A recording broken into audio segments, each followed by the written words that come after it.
عرض کر رہا تھا کہ اصول دین،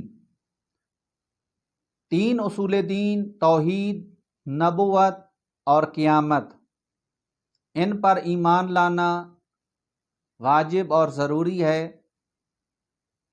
اور یہ تین اصول دین جو ہیں یہ اہل سنت کے نزدیک ہیں۔ فقہ جعفریہ کے نزدیک دو اصول دین اور ہیں، ایک ہے عدل، ایک ہے امامت۔ عدل کا معنی یہ ہے کہ خداوند عالم عادل ہے، اور عدل کا تقاضا یہ ہے کہ وہ کسی پر ظلم نہیں کرتا، جو نیکی کرتا ہے اس کو جنت میں، اور جو برائی کرتا ہے اس کو جہنم میں۔ ان اللہ یأمر بالعدل والاحسان، بے شک اللہ تعالیٰ نے عدل و انصاف کا حکم دیا ہے۔ اعدلوا هو اقرب للتقوی، عدل کرو اس لیے کہ یہ تقوی کے زیادہ قریب ہے۔ لہذا ہم خدا کی عدالت کے قائل ہیں، لیکن اہل سنت والجماعت بھی قائل ہیں، لیکن وہ اس طرح قائل ہیں کہ وہ کہتے ہیں کہ اگر اللہ چاہے تو ایک نیک بزرگ عبادت گزار کو جہنم میں ڈال دے، اور ایک بدماش اور عیاش آدمی کو جنت میں ڈال دے۔ یہ ان کا عقیدہ ہے۔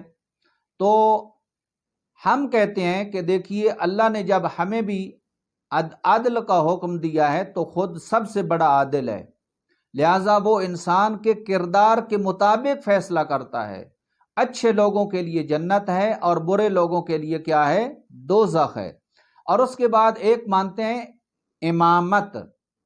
جس طرح خداوند عالم نے انسان کی رہنمائی کے لیے ہادی بھیجے، انبیاء بھیجے، اسی طرح اللہ تعالیٰ نے شریعت محمدی کو باقی رکھنے کے لیے اور اس کی حفاظت کرنے کے لیے اللہ نے 12 امام بھیجے، جن میں سے پہلا امام حضرت علی علیہ السلام ہے اور آخری امام مہدی علیہ السلام ہے، جو ابھی غیب ہیں۔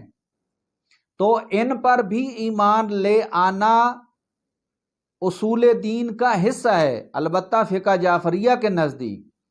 اہل سنت کے ہاں خلافت ہے، وہ خلافت کے قائل ہیں کہ رسول خدا کے بعد خلافت شروع ہوئی، اور خلافت کے بعد آپ کو پتہ ہے ملوکیت شروع ہوئی، تو وہ ایک الگ بحث ہے۔ لیکن ہم کہتے ہیں کہ خلافت نہیں ہے بلکہ امامت ہے، اور ہم امامت کے قائل ہیں کہ جس طرح منصوص من اللہ کی طرف سے بھیجے گئے انبیاء ہیں، ائمہ بھی اسی طرح بھیجے گئے ہیں۔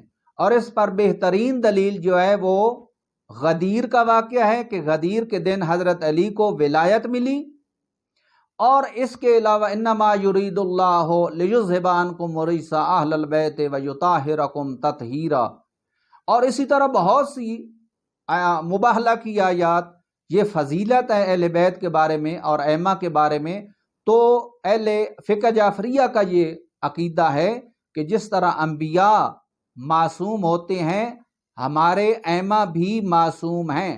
البتہ فقہ جعفریہ اور اہل سنت کے درمیان ایک فرق یہ ہے کہ فقہ جعفریہ والے تمام انبیاء کو معصوم مانتے ہیں، ان کے والدین کو معصوم مانتے ہیں، اسی طرح تمام ائمہ اور ائمہ کی والدین کو معصوم مانتے ہیں۔ لیکن اہل سنت کے ہاں وہ ایک ہے تو صحیح، تقریباً ملتا ہے کہ وہ بھی معصوم مانتے ہیں، لیکن بعض اوقات کہتے ہیں کہ وہ بھی گناہ کر سکتے ہیں۔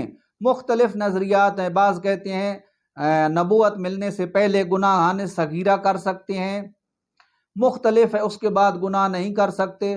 بہرحال وہ عصمت کے قائل نہیں ہیں جس طرح فقہ جعفریہ کے قائل ہیں۔